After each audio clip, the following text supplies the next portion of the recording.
Hello and welcome to Scots United, where I, Scott, and my team of Scots, who are also me, bring you the latest in movies, television, and popular culture. So, I've been baking, I need to take a shower, I feel like I'm coated with confectioner's sugar or something, there's a stickiness that I'm not fond of.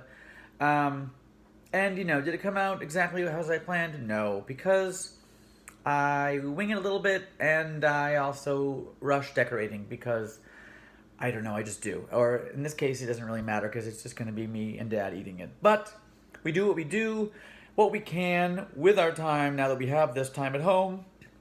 And on that note, let's go to Scott and talk about the glories of grocery shopping. So, Trader Joe's just happened. Now, it seemed like when they opened, they got slammed because there was a line when I got there, and I went for like 20 minutes after they opened, which was still not great. Luckily, the rain was holding off, got in. And once you're inside, it's orderly, it's neat. They're limiting 30 people in the store at once. You can have your distance, and they were stocked. I got some toilet paper. Oh my God! Nothing crazy. Didn't get into a fight with anybody. Just took one 6-pack, plenty, all I needed. And I got some fun stuff, you know. I wanted to make a few dishes for me and my dad, some that I could save. Did I get stuff to make meatballs and mac and cheese? Yes. Did I forget? I just realized tomato sauce? I did. So you know what? We'll do a meat sauce with the egg noodles that I bought, and we'll do mac and cheese with it, and a veggie. It's all good, right? We adapt.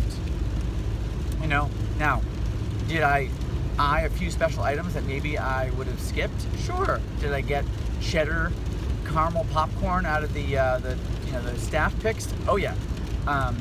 Did I also see a chai concentrate that you can just mix in with like milk and think, ooh, I'm gonna use that chai concentrate to make some kind of like chai cardamom cake with like a maple frosting, and that sounded amazing, and I'm gonna make that too. Got a pork roast, got some things that I can make that will last, and for tonight, I got scallops because, hey, why not? Why not get scallops and make my dad a lovely dinner? Because this is kind of the extent to how I can express myself right now, and that's okay. It is okay. So, let's talk about TV. When we talk about Drag Race, yes, season 12 has recently begun, and we need to weigh in, okay? One, Gigi Good is oh so good. Like, she gave me True Beverly Hills. I mean, the looks, they're tailored. She knows how to sew. She comes with really tailored, amazing stuff. She is, and I'm not a fashion look queen, I appreciate it. Not usually my first thing. She's also funny, and now that the other like high fashion one is out of there, sorry Nikki Doll, I really wanted to see more from you. Gigi Good has a very clear path ahead. Okay, what about someone that you're not super fond of, right? Britta needs to shut the fuck up. Britta, from the beginning, has been talking about how she's better than other people, which always rubs me the wrong way. I don't care if you've won awards. I don't care if you've been called this or that.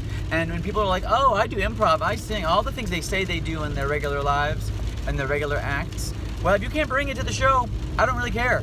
And frankly, coming from a theater background. Oh, William Shakespeare. What? Take the note. Take the note. When someone says, we're not seeing this from you, we need more of this, take the note, work on it. Don't start blaming others for your shortcomings, which is what Britta is doing. Was she flat in the Grey's Anatomy stuff? Yeah, she wasn't that great. And did she deserve to be on the bottom? Yes, because when you have more screen time than everybody else, and it's sort of like, don't blame Aiden. It's not his fault. Blame yourself for your bad pineapple dress.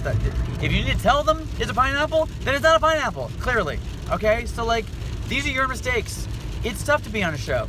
It's tough to be under the gun. But own your own shortcomings and move to be better. And maybe she will. I just don't want to hear it anymore. I'm tired of it. Tired of it.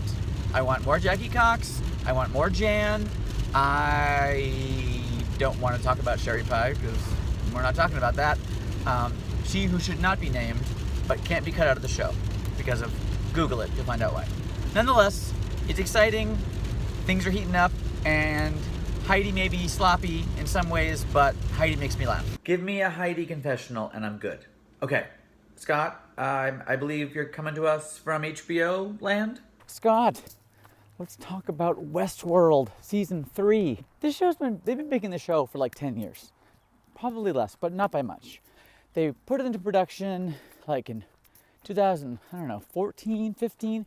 That is not an exaggeration. Then they decided, HBO, that it had to be kind of reworked, and they did that. And then they brought it back and kind of fixed that first season. So that first season was made over quite a period of time, and some of the plot points were changed. I think some of the cast members wanted out. Stuff happened. So there's a long gestation, but it gave the writers time to really tighten up the end of season 1. And I think you could tell, because season 1 was tight. Don't do that. Season 2 was a well-performed, beautifully looking kind of mess. That's fair. I followed along the blogs and stuff with people for season 1. Oh, the font changes, the signs, you can tell time, this was really this person. But then by season 2, it's like there's visions, there's implanted memories, there's older memories and reprogramming, and just a lot of stuff happening that was very hard to follow.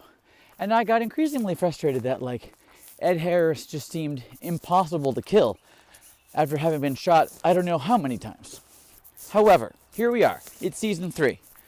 We're in the real world. We've got separate storylines for Evan Rachel Wood's character, for Dolores, for Tessa Thompson's character, for Tandy Newton, now that we got to episode 2, and for Bernard, for Jeffrey Wright, who I love. And they're all great. They're all great performers. And it's more action-y, it's more immediate. It's still dense, but in like a smart way, not a like, I don't know, kind of way. That, I don't know, I think this season could be something really great. Now, again, it's like, what, a year and a half, 2 years after the last one?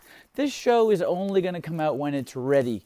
And for that, I say, fine.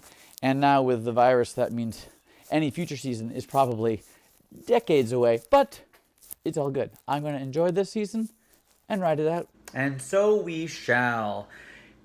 Here we are. We're done for the week. Thank you for joining us for 2 TV options. Do want to keep bringing movies, even though movie theaters are closed. So we'll do the best to find good movie options to come into your homes, into my homes. Maybe old classics, maybe new stuff.